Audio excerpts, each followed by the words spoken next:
easy go.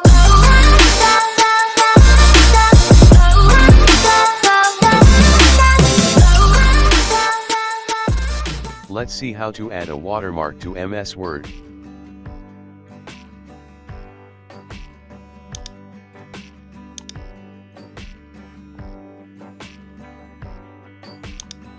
Their default watermark styles are horizontal or vertical.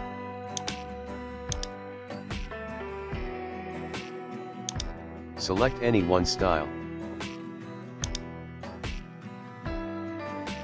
Now go to the custom watermark settings. Now we have to change the watermark color.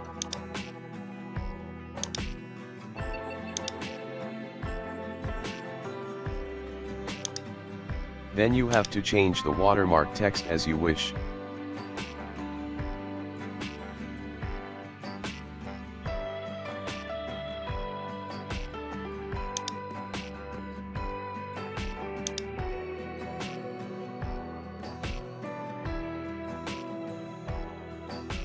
Thanks for watching.